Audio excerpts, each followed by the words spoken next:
Natambakan ng Golden State sa Game 2 na unahan ng first quarter nang biglang nag-experiment si Steve Kerr nang ipinasok niya yung 14 player sa roster niya nung first half.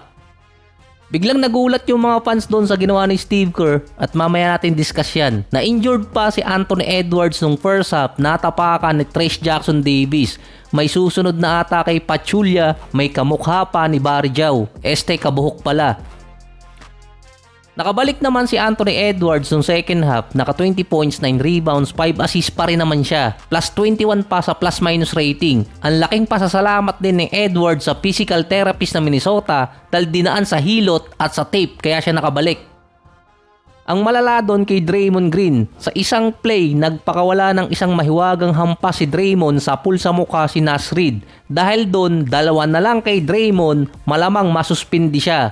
Una, kapag si Draymond nakakuha ng flagrant foul, first or second man yun, na 2 beses posible siyang masuspinde. Kapag din siya ay nakakuha pa ng 2 technical, suspension din ang aabutin niya dun. Kaya nga agad siyang nilabas no ni Coach Steve Kerr para hindi na ma-pick up ni Draymond yung ikalawang technical at ika-6 ngayong playoffs. Posible pa siyang ma-eject nun tapos isa na lang ang matitira niyang buffer at posibleng kapag nakakuha pa siya sa susunod na game, masuspindi na siya. Kahit itong si Steph inawat na rin si Draymond kasi tuloy pa rin yung pagsigaw sa referee. Kapag hindi kasi naglalaro si Steph parang nawawala sa wisyo itong si Draymond. Parang hinahanap yung shota. Nagwala din si Draymond habang nasa locker room. So inexaggerate ko lang ng konti. Sinabi kasi niyang pinagmumukha siya di umanong masamang tao at may sayad dahil sa kulay niya. Mukhang mapapagmulta pa si Draymond dahil sa pinagsasabi niya sa interview. Yung ginawa niya pa kay Naz Reid, baka ireklamo pa siya sa NBA ng head coach ng Minnesota.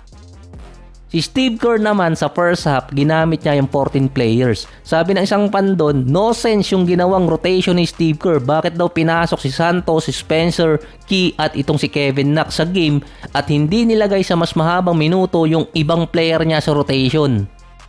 Parang hindi gustong manalo ni Steve Kerr nung Game 2. Pero ginawa niya rin kasi to nung Game 2 nung series nila sa Rockets. Nung na-injured si Jimmy Butler 7 minutes sa game. Nawala nun si Jimmy Butler at hindi nakabalik.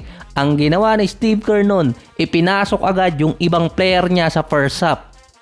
Pinalaro niya ang total na 12 player sa roster niya at yung iba ipinasok din sa second half. Kontra sa Rockets na meron lamang 9 player na ginamit at shorter rotation. Kaya nung sumunod na game, inadjust agad ni Steve Kerr yung kanyang rotation. Mula sa 12 hanggang 14 player nung Game 2, ibinalik niya sa 9 player na rotation nung Game 3. Sa Game 1 naman, na-injured si Steph at hindi nakabalik. Pero nasa kanila kasi ang momentum nun. Kaya hindi niya ginawa yung katulad ng ginawa niya dati sa Rockets nung Game 2. Versus Minnesota naman sa Game 2, official kasing wala itong si Steph kaya nilagay agad niya yung 14 player. Sinabi din kasi doon na i-adjust yun sa Game 3 yung rotation. Common niya kasing ginagawa yung kahit sa regular season na kapag merong injured na player na mawawala ng matagal, palalaroin niya yung ibang player doon at i-adjust niya sa susunod na game. Dahil nga common sa kanya nag-i-experiment. Ang sinabi niya kasi sa interview, kaya niya ginamit agad yung 14 player dahil sa nangyaring series nila nung first round.